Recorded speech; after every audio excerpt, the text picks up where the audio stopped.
साथीहरू, आज हामी यहाँ सुत्केरी मसला बनाउन गइरहेको छु म आज। र यो सुत्केरी मसला बनाउने सामग्री मैले यहाँ राखिसकेको छु र यसमा पनि तपाईहरुलाई म यहाँ मैले के राखेर चाहिँ सुत्केरी मसला बनाउन गइरहेको छु तपाईहरुलाई म देखाउन गइरहेको छु। र यहाँ तपाईलाई पहिलो नम्बरमा यहाँ छ, यो छ मखना, र दोस्रो नम्बरमा छ यो काजु, अनि यो छ आलमन्ड बदाम, अनि यहाँ रहेको छ हाम्रो ओखर, अनि त्यस्तै गरी हाम्रो यहाँ रहेको छ यो छोकडा डेट्स, अनि यहाँ रहेको छ ज्यागरी सक्खर, अनि त्यस्तै गरेर यहाँ रहेको छ हाम्रो यो किसमिस, अनि यहाँ रहेको छ हाम्रो गुड, र यो गुड चाहिँ तपाईले मसला पसलतिर किराना पसलतिर पाउन सक्नुहुन्छ। अनि त्यस्तै गरेर छ नर्मल यो बदाम, अनि त्यसपछि रहेको छ यो सनफ्लावर सीड, सूर्यमुखीको फुलको सीडको केलाइराखेको यो पाउँछ यो पनि किन्नलाई। अनि त्यस्तै गरेर यो रहेको छ हाम्रो फर्सीको बिया केलाइराखेको, यो पनि पाउँछ। अनि त्यस्तै गरेर हाम्रो यो चाहिँ हाम्रो घरमै पाउने मसला, सबैभन्दा मेन चाहिने यो ज्वानो अजवाइन, अनि त्यस्तै गरेर चाहिँ यो हाम्रो मेन चाहिने भनेको चाहिँ हाम्रो यो सौँफ भयो। यो सौँफ चाहिँ फेरि यो चेप्टो खालको सौँफ हो, यो चाहिँ जिउ दुखेको निको हुन्छ, जिउहरू दुखेको निको हुन्छ, र यो यस्तो चेप्टो खालको सौँफ है। र रहेको छ हाम्रो यहाँ मेथी, अनि त्यस्तै गरेर रहेको छ हाम्रो यो नरिवल, अनि त्यसपछि छ यो घिउ, लोकल घिउ, अनि त्यस्तै गरेर दुध, र मेन चाहिने भनेको चाहिँ हामीलाई यो 32 चूर्ण मसला, यो चाहिँ हामीले किन्न पाउँछौँ जस्तै यो तयारी अवस्थामा, अथवा तपाईहरुले ल्याएर पनि आफैले धुलो बनाएर चाहिँ राख्न सक्नुहुन्छ। तर यो चाहिँ मैले यो सुत्केरी मसला किनेरै ल्याएर रेडीमेडै किनेर ल्याएको छु। र यति भयो, यो चाहिँ यो मेन चाहिने, र अरू चाहिँ भयो चाहिने अरू सामान, तर मेन चाहिने चाहिँ यो भयो है त।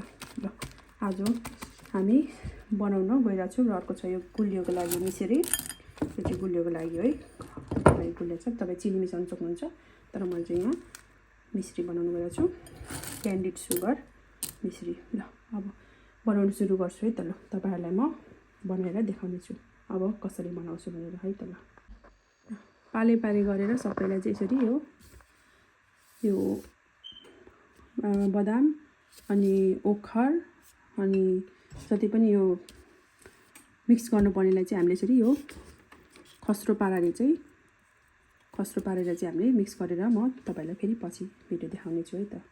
ल अघिको सामग्रीहरू मैले यहाँनिर ग्राइन्ड गरेर खस्रो पारेर ग्राइन्ड गरेर रेडी गरिसकेको छु। अब यसलाई हामीले बनाउनलाई सुरु गर्यौं, अनि त्यसगरी यहाँनिर चाहिँ दुध उमाल्नको लागि रेडी गरिरहेको छु। यो हाल्नु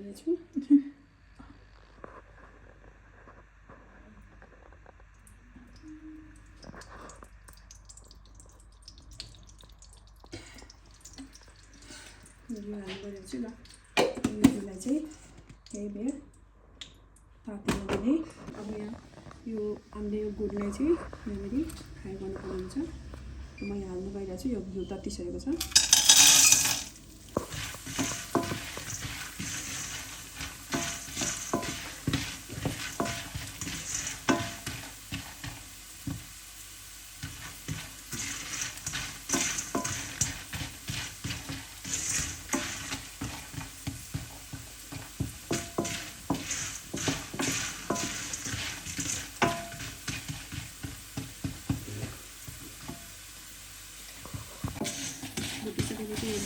निकाल्नको तयार हुँदैछ। अब यसलाई हामी अर्को भाँडामा निकालेर राख्छौँ। यसरी हामीले सबैलाई चाहिँ यसरी फ्राई गर्नुपर्छ। यो चाहिँ म नरिवल भुट्दैछु। यो चाहिँ मैले यो अगाडिको यो भुटिसकेँ। यो चाहिँ यो बदाम हो, अनि यो सक्खर हाल्दैछु ज्यागरी। यो चाहिँ मलाई अलिक धेरै गुलियो हुन्छ जस्तो लागेर मैले थोरै हालेँ गुलियो कम खानको लागि। साथै पानी हाल्नु चाहिँ अनि यसै गरी सबै अब यहाँनिर दुध उमालेर चाहिँ यो यिनीहरू यो अगाडि फ्राई गरेर रेडी गरेको मसलाहरू सबै यहाँ दुधमा हालेर पकाउने है त। सबैलाई मैले यसो गरी सबै घिउमा फ्राई गरेँ। सबैलाई अब यहाँ हालेर मजाले पकाउने। पहिला फर्स्टमा चाहिँ दुध उमाल्नुपर्छ मजाले। यो सक्खरहरू मेल्ट हुने गरी यसमा अघि ग्राइन्ड गरेको फेरि सबै सामग्री हालेर चलाउँदै हाल्यो भने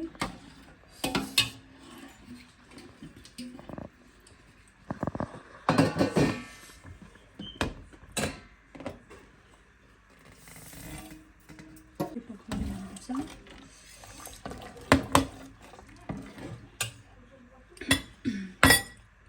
काजुको धुलो फ्राई गरेको घिउमा बेला फ्राई गरेर हाल्ने सबै हालेर एक ठाउँमा। यो रहेको छ हाम्रो सनफ्लावर सिड।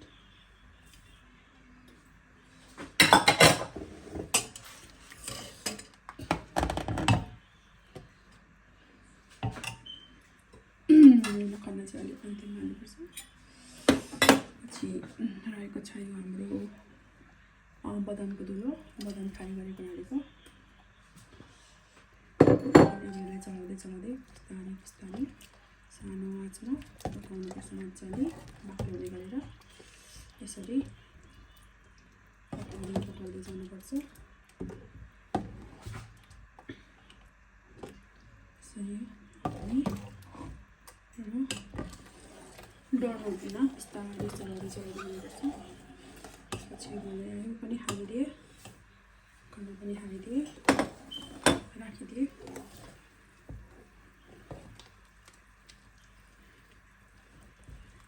यसरी सबै यो चाहिँ मैले एकैचोटि धेरै बनाएको, धेरै दिनसम्म राखेर खानुको लागि हुन्छ। बिग्रिँदैन, तर मजाले पाक्नु चाहिँ पर्यो, पाकेको चाहिँ हुनु पर्यो।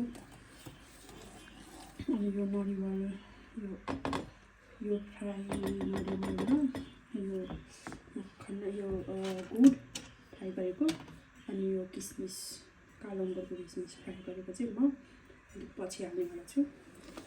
पहिला यतिलाई चाहिँ मजाले पकाउनुपर्छ।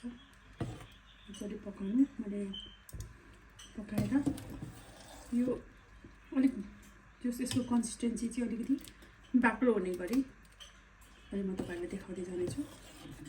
यदि चलाउँदा यसरी सानो आँचमा नडल्ने गरी चलाएको गरेर पकाउँदै जानुहोस्, पकाउँदै जाने। त्यसपछि अहिले सुत्केमा हाल्छ अलिकति एकछिनमा हाल्नुपर्छ अन्त्यमा। अहिले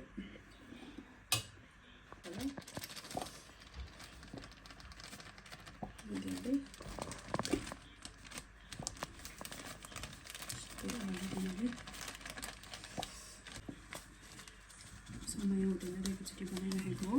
यो धेरै लामो टाइमसम्म फ्रिजमा पनि बिग्रिँदैन। सबै जम्मै मैले राखिदिएँ। राखेपछि चाहिँ अब यसलाई मजासँगले सबैलाई मिक्स हुने गरी चलाइदिने। चलाएको बिस्तारै गरेर चलाएर पकाउने।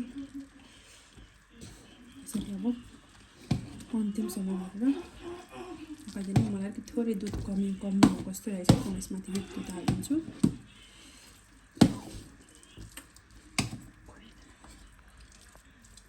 बिग्रिँदैन यो। यो म यसमा थोरै दुध हाल्छु।